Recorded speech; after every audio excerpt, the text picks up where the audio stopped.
été alerté par des Nodaciens sur la mise à disposition de bacs complémentaires destinés à recueillir des déchets d'abattage d'animaux. Ce type de collecte organisé par la collectivité pose des problèmes sanitaires évidents.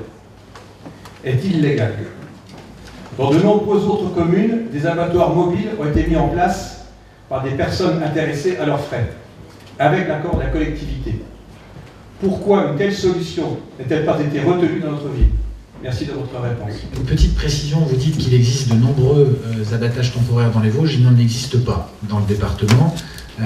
Il en existe un à Colmar et un à Bérennes-les-Forbach uniquement, mais il n'en existe pas dans le département. Donc le terme de nombreux est assez inexact.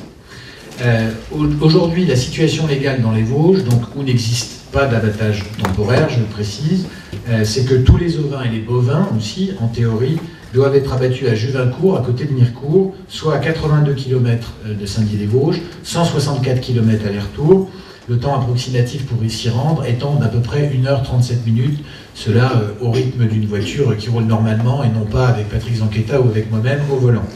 Afin de réguler les déchets au minimum et de façon pragmatique, il a été donc décidé en 2010, donc il y a 5 ans, de mettre en place des bacs sans couvercle pour recueillir les déchets animaux liés à la fête du sacrifice.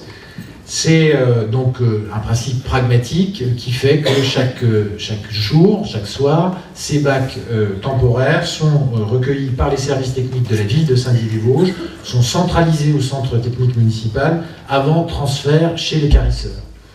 À notre arrivée à cette municipalité, en 2014, nous sommes saisis de cette question, d'ailleurs à l'appel de certaines associations représentées dans la salle, et une première réunion s'est tenue le 4 novembre 2014 avec les 3 associations culturelles et culturelles de la ville pour organiser ce ramassage de façon plus propre et plus simple.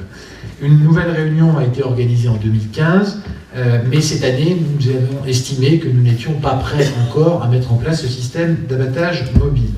Je précise que le dossier est suivi à la fois par l'adjoint travaux, par M. Moustapha Guglu, qui étudie cette possibilité et il a pris à cet égard des contacts à Bérennes-les-Forbach, l'un des 2 seuls cas dans tout l'est de la France, effectivement, à pratiquer ces abattages mobiles. Une réunion sera convoquée en novembre 2015 avec les responsables d'associations pour faire le point sur le projet. Le but étant, si nous sommes prêts, de déposer un dossier en préfecture avant la fin du premier semestre 2016 pour autorisation, éventuellement, si nous avons trouvé un système acceptable. Là aussi, c'est le pragmatisme qui l'emportera et pas les effets de manche. Voilà, je vous remercie.